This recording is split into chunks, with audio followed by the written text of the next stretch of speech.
Welcome back to Xylem banking. അപ്പോൾ നിങ്ങൾ എല്ലാവരും വെയിറ്റ് ചെയ്യുന്ന ഒരു വീഡിയോ ആണ് ഇത്. നിങ്ങളുടെ ബിഗിനേഴ്സ് പുതുതായിട്ട് 2026 ബാങ്ക് എക്സാംസ് അറ്റൻഡ് ചെയ്യാൻ പോകുന്ന ബിഗിനേഴ്സ് ഒരുപാട് വെയിറ്റ് ചെയ്യുന്ന വീഡിയോ ആയിരിക്കും. സ്റ്റഡി സ്ട്രാറ്റജി അല്ലേ. അപ്പൊ ആക്ച്വലി ഡെയിലി റുട്ടീൻ ഒരു പ്ലാനും ഏതൊക്കെയാണ് വരാൻ പോകുന്ന എക്സാംസ് എന്നുള്ള വീഡിയോസ് ആയിട്ട് ഞാൻ ഉടനെ വരുന്നതായിരിക്കും. പക്ഷേ ഈ വീഡിയോ ഭയങ്കര ഇമ്പോർട്ടന്റ് ആണ്. ഇതിനകത്ത് നമ്മുടെ സിലബസ് എങ്ങനെ നമുക്ക് ഡിവൈഡ് ചെയ്ത് പഠിക്കാം എക്സാമിന്. അപ്പോൾ ഒരു പേപ്പർ മെയിൻ ആയിട്ട് റെഡി ആക്കുക, നമുക്ക് സ്റ്റാർട്ട് ചെയ്യാം. സോ ഫസ്റ്റ് ഓഫ് ഓൾ നിങ്ങൾ അറിയേണ്ട ഏറ്റവും ഇമ്പോർട്ടന്റ് ആയിട്ടുള്ള 9 പോയിന്റ്സ് ഞാൻ ആദ്യം പറയുന്നുണ്ട് ഇവിടെ. ഫസ്റ്റ്, നിങ്ങൾ എക്സാം പാറ്റേണും സിലബസ് നിങ്ങൾ നന്നായിട്ട് അറിയണം. അതിൽ എക്സാം പാറ്റേണിന്റെ വീഡിയോ അല്ലെങ്കിൽ എക്സാംസ് ഏതൊക്കെയുള്ള വീഡിയോ ഉടനെ ഞാൻ ചെയ്യുന്നതായിരിക്കും.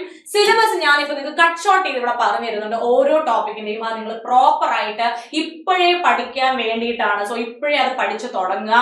സോ നിങ്ങൾക്ക് സമയമാകുമ്പോൾ ഒരുപാട് റിവിഷൻ ചെയ്യാൻ ഒരുപാടൊന്നും കഷ്ടപ്പെടേണ്ടി വരില്ല. കുറച്ചൊന്ന് റിവിഷൻ ചെയ്ത് പരീക്ഷയ്ക്ക് പോകാനായിട്ട് സാധിക്കും. Okay, so build A strong basic. നിങ്ങൾ നല്ലതായിട്ട് സ്ട്രോങ് ആയിട്ട്, ചില കുട്ടികൾക്ക് പ്രശ്നം ഉണ്ടാവും, മാത്സിന് സീനുണ്ട്, അതായത് മൾട്ടിപ്ലിക്കേഷൻ ഒക്കെ ബുദ്ധിമുട്ടുണ്ട്. അങ്ങനെയുള്ള കുട്ടികളുണ്ട്, എനിക്കറിയാം. ഇംഗ്ലീഷ് ഗ്രാമറേ അറിയാത്ത കുട്ടികളുണ്ട്. സോ നിങ്ങൾക്ക് ഇതൊരു നല്ല ഓപ്പർച്യൂണിറ്റിയാണ്. ഇപ്പോഴേ സ്റ്റാർട്ട് ചെയ്യാം.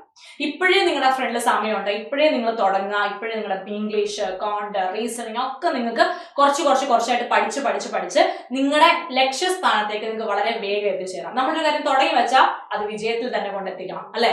വിജയത്തിൽ തന്നെ കൊണ്ട് അവസാനിപ്പിക്കണം എന്നതാണ് സത്യം. സോ നിങ്ങൾ റെഡിയാണെങ്കിൽ ഇപ്പൊ തന്നെ സ്റ്റാർട്ട് ചെയ്യുക. അപ്പൊ നിങ്ങൾ ആദ്യം എന്ത് ചെയ്യുക? എക്സാമിന്റെ സിലബസ് ഞാൻ പറഞ്ഞുതരും, അതെല്ലാം നിങ്ങൾ എഴുതിയെടുക്കുക. എസ്പെഷ്യലി ടോപ്പിക് വൈസ് ഞാൻ ഡിവൈഡ് ചെയ്ത് തരുമ്പോൾ എഴുതിയെടുക്കുക. ഈ സ്ട്രോങ് ബേസ് അതിനനുസരിച്ച് നിങ്ങൾ പഠിക്കാൻ തുടങ്ങുക. ഇനി ഒരു ഡെയിലി സ്റ്റഡി റുട്ടീൻ, ഇതിന്റെ വീഡിയോ ഉടനെ തന്നെ ഞാൻ ചെയ്യുന്നതായിരിക്കും. ഓക്കെ, ഇതിന്റെ വീഡിയോ ഉറപ്പായിട്ട് ഞാൻ ഉടനെ ചെയ്തുതരും. എങ്ങനെ ഒരു ദിവസം എന്തൊക്കെ പഠിക്കണം എന്നുള്ളത് ഉടനെ നമ്മൾ ചെയ്യുന്നതായിരിക്കും.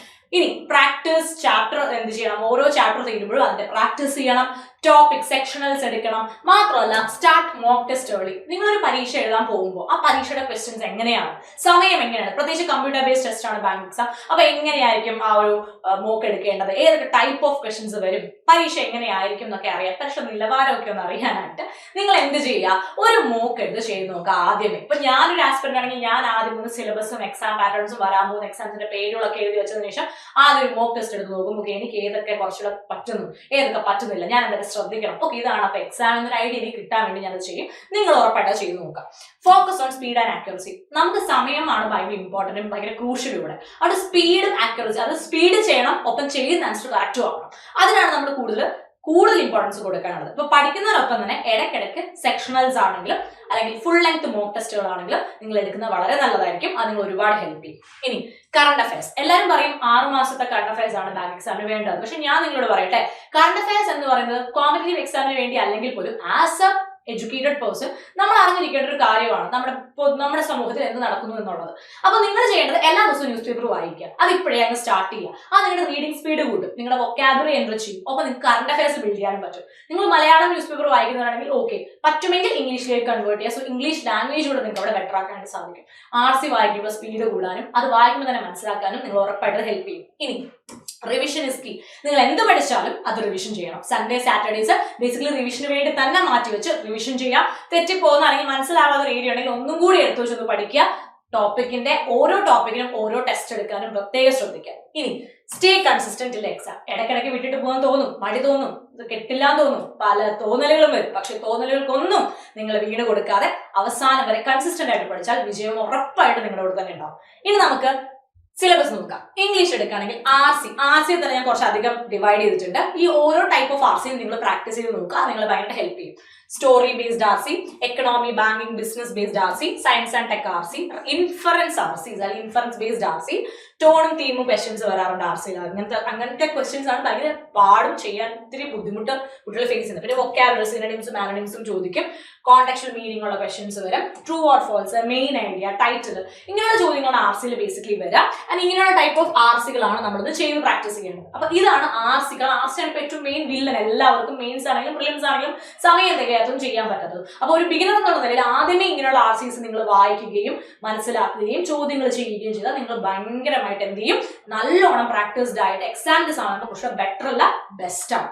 ഓക്കെ, സോ ഈ ഒരു ഏരിയ നിങ്ങൾ നോക്കിക്കോണം. ഇങ്ങനെ വേണം നിങ്ങൾ ഇംഗ്ലീഷിന്റെ RC പ്രാക്ടീസ് ചെയ്യാൻ, പഠിച്ചു തുടങ്ങാൻ. ഇപ്പൊ ഗ്രാമർ ആണെങ്കിൽ subject verb agreement, tense, preposition, conjunction, article, conditional modifier, parallelism, pronoun, active, passive, direct, indirect, close usage, determine frequently confused words, noun, adjective, adverb.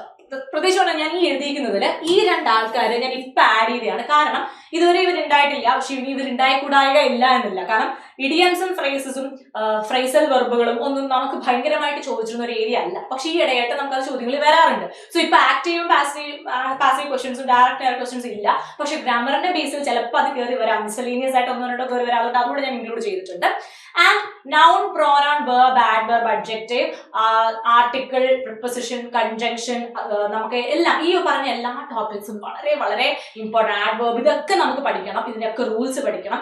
അതോടൊപ്പം തന്നെ error of parallelism, error of proximity എന്നൊക്കെ പറഞ്ഞ കുറെ റൂളുകൾ, extra റൂളുകൾ നമുക്ക് പഠിക്കാനുണ്ട്.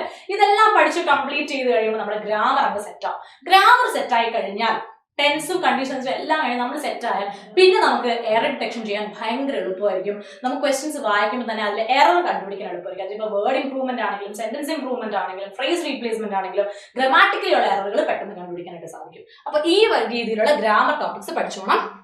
Then vocab, synonym, anonym, one word substitution, idioms and phrasal verbs, word usage in sentence, closed test, vocabulary, foreign words. ഇതെല്ലാം നിങ്ങൾക്ക് news paper വായിച്ചാൽ കിട്ടുന്ന ഒരു കാര്യമാണ്. ന്യൂസ് പേപ്പർ ഡെയിലി വായിക്കുന്ന ഒരാളുടെ ഇംഗ്ലീഷ് വൊക്കാബ് ഭയങ്കരമായിട്ട് ഉറപ്പായിട്ടും നല്ല ലെവലിൽ ഗ്രോ ചെയ്യും. ഇപ്പോഴേ സ്റ്റാർട്ട് ചെയ്യുക. This is the right time to start. Newspaper എടുക്കാൻ തുടങ്ങുക, വായിക്കുക, ഒരു ചെറിയ 80 പേജിൽ നോട്ട്ബുക്ക് വാങ്ങി വെക്കുക. അതിൽ ഓരോ ദിവസവും നിങ്ങളുടെ കണ്ണിൽ പെടുന്ന നിങ്ങൾക്കറിയാത്ത വാക്കുകളും അവരുടെ മീനിങ്സും സിനോണിംസും ആന്റണിംസും മലയാളം മീനിങ്സും ഒക്കെ എഴുതി പോവുക. ഒരു ദിവസം ഒരു 10 വാക്ക് വെച്ച് എഴുതിയാൽ തന്നെ നിങ്ങൾക്ക് അതുകൊണ്ട് ഗുണം മാത്രമേ ഉണ്ടാവുള്ളൂ, ഒരു ദോഷം ഉണ്ടാവില്ല. അതുകൊണ്ട് ഇതും ഉടനെ തന്നെ സ്റ്റാർട്ട് ചെയ്യാം. ഇനി ക്വാണ്ടം റീസണിംഗ് ഒക്കെ പറഞ്ഞതിന് മുമ്പ് ഒരു കാര്യം, verbal ability, parajumble, sentence rearrangement, para completion, sentence improvement, cloze test, old and new pattern, fill in the blank, single and double.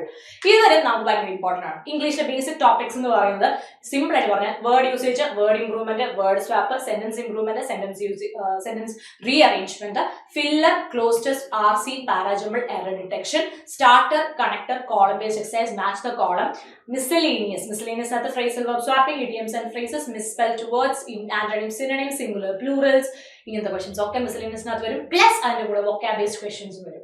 So ഇതെല്ലാം നിറഞ്ഞ ഇത്രയും ടോപ്പിക്സ് നിറഞ്ഞൊരു അടിപൊളി പോർഷനാണ് ഇംഗ്ലീഷ്. ഇപ്പൊ സ്റ്റാർട്ട് ചെയ്താൽ പോലും നിങ്ങൾക്ക് അവസാനം പറയാൻ പറ്റും ഇംഗ്ലീഷ് ഏറ്റവും രസകരമായിട്ടുള്ള ഏരിയ, അത് നന്നായി പഠിക്കാൻ പറ്റി.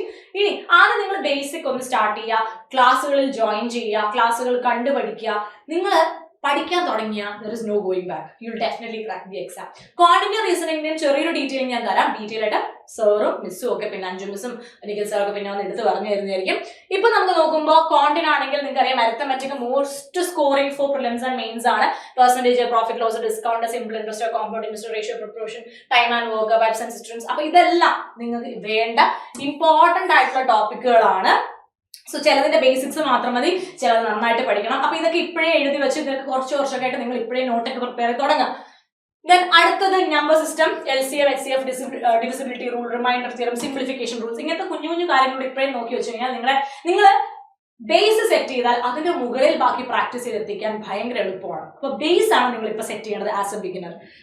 ദെൻ ആൽജിബ്ര നിങ്ങൾ നോക്കിക്കോളാം, senior equations, inequalities, board mass ഒക്കെ നോക്കിക്കോളാം. ഡേറ്റ ഇന്റർപ്രേഷൻ ആണ് മോസ്റ്റ് ഇമ്പോർട്ടന്റ്.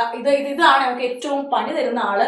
സോ ഈ പറഞ്ഞ ആൾക്കാരെയും നമുക്ക് പഠിക്കണം. ഇവരെല്ലാവരും എഴുതി വെച്ചു, ഇവരെല്ലാം ഓരോ എന്താ പറയാ നോട്ടുകൾ പ്രിപ്പയർ ആയിട്ട് ഓരോ ക്വസ്റ്റ്യൻസ് ഒക്കെ പ്രാക്ടീസ് ചെയ്ത് ഇതൊക്കെ എനിക്കൊണ്ട് പറ്റുന്നതാണോ, ഇതിലൊക്കെ എന്തൊക്കെ ഞാൻ സെൽഫായിട്ട് ഡെവലപ്പ് ചെയ്യണം എന്നൊക്കെ ഒന്ന് നോക്കിക്കോളാം.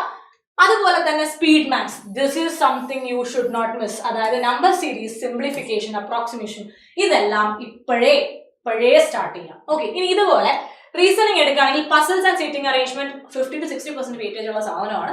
നന്നായിട്ട് നോക്കിക്കോണം. Linear, circular, square and rectangular seating, puzzle categories, floor based puzzles ഉണ്ട്, ബോക്സ് ബേസ്ഡ് പസിൽസ് ഉണ്ട്, മന്ത്, ഡേറ്റ്, പേഴ്സൺ പസിൽസ് ഉണ്ട്, വേരിയബിൾ പസിൽസ് ഉണ്ട്, മിക്സഡ് പസിൽസ് ഉണ്ട്. അപ്പൊ ഇതെല്ലാം നിങ്ങൾക്ക് ഇമ്പോർട്ടന്റ് ആയിട്ടുള്ള കാറ്റഗറൈസേഷൻ ആണ്. ഇവരെ എഴുതി ഇവർ ഓരോരുത്തർക്കും നിങ്ങൾ ഓരോ നോട്ടായിട്ട് തന്നെ സെറ്റ് ചെയ്ത് അല്ലെങ്കിൽ ഓരോ ക്വസ്റ്റ്യൻസ് തന്നെ ചെയ്ത് പഠിച്ചു വെച്ചേക്കാം. അതുപോലെ തന്നെ syllogism, inequality, blood relation, directions, order ranking, decoding, code decoding. സത്യം പറഞ്ഞാൽ ഇവരെയൊക്കെ കുറിച്ച് ഡീറ്റെയിൽ ആയിട്ട് പറയാനുണ്ട്, പക്ഷെ ഡീറ്റെയിൽ ആയിട്ട് പറയേണ്ട ആൾ ഞാനല്ല. അത് 5 മിനിറ്റ് നിഖിൽ സാറോട് ഉറപ്പായിട്ട് മനസ്സിൽ സംസാരിക്കും. ഇംഗ്ലീഷ് കുറിച്ച് ഞാൻ ഡീറ്റെയിൽ ആയിട്ട് നിങ്ങൾക്ക് പറഞ്ഞില്ലേ. അപ്പൊ ഇവരൊക്കെ ഞാൻ നിങ്ങൾക്ക് ടോപ്പിക് ആയിട്ട് ജസ്റ്റ് ഇങ്ങനെ കട്ട് ചെയ്ത് കാണിച്ചു തരാണ്, നിങ്ങൾക്ക് എഴുതി വെച്ചിട്ട് നിങ്ങൾക്ക് സ്വയം സ്റ്റാർട്ട് ചെയ്യാൻ ഹെൽപ്പ് ചെയ്യാൻ വേണ്ടിയിട്ട്. ദെൻ പ്രയോറിറ്റി കൊടുക്കേണ്ട ഓർഡർ ഞാൻ പറയാം. ഇംഗ്ലീഷിന് grammar basics, error detection, RC, parajumble and cloze test, ഇവർക്ക് ഭയങ്കര അധികം പ്രയോറിറ്റി കൊടുത്ത് പഠിച്ചോളാം. ക്വാണ്ട് ആണെങ്കിൽ അരിത്തമെറ്റിക്, സിംപ്ലിഫിക്കേഷൻ, DI ഡെയിലി ഒരെണ്ണമെങ്കിലും പ്രാക്ടീസ് ചെയ്യണം, നമ്പർ സീരീസ്, അൽജിബ്രയുടെ ബേസിക്സ്, ഇതെല്ലാം നിങ്ങൾ സ്റ്റാർട്ട് ചെയ്യണം ഇപ്പൊ തന്നെ. റീസണിംഗ് ആണെങ്കിൽ inequality plus syllogism, blood relation plus direction, puzzles, seating arrangement, machine input output. അപ്പൊ ഇതൊക്കെ നിങ്ങൾ ഇപ്പൊ തുടങ്ങേണ്ട പ്രയോറിറ്റി കൺസിഡറേഷൻ ഉള്ള ടോപ്പിക്കുകളാണ്. സോ ഇതെല്ലാം എഴുതി വെച്ച് പക്കയായിട്ട് പഠിച്ചു കഴിഞ്ഞാൽ 2026 വരുന്ന എല്ലാ ബാങ്ക് എക്സാമും നമുക്ക് എന്ത് ചെയ്യാം? Let's crack dum. Okay, let's crack 2026 bank exam, upcoming bank exams എല്ലാം നമുക്ക് ക്രാക്ക് ചെയ്യണം, നമുക്ക് സ്കോർ ചെയ്യണം. അപ്പൊ അതിന് വേണ്ടിയിട്ട് ഞങ്ങളോടത്ത് പഠിക്കണമെങ്കിൽ ഇപ്പം എല്ലാവരും ഡൗട്ട് ഉണ്ടെങ്കിൽ നമ്മുടെ അടുത്ത ബാച്ച് എപ്പോഴാണ് തുടങ്ങുന്നത്, ഉടനെ തന്നെ നമ്മളൊരു ബാച്ച് അനൗൺസ്മെന്റ് ഉണ്ടാവും, നിങ്ങൾക്ക് യൂട്യൂബ് ചാനൽ തന്നെ കാണാൻ പറ്റും. അപ്പോൾ മറക്കാതെ അടുത്ത വീഡിയോയ്ക്ക് വേണ്ടി വെയിറ്റ് ചെയ്യുക. ഒരു സ്റ്റഡി റുട്ടീനും ഒരു അപ്കമിംഗ് ബാങ്ക് എക്സാമിന്റെ വീഡിയോ ആയിട്ട് കാണുന്നവരെ ടേക്ക് കെയർ, ബൈ.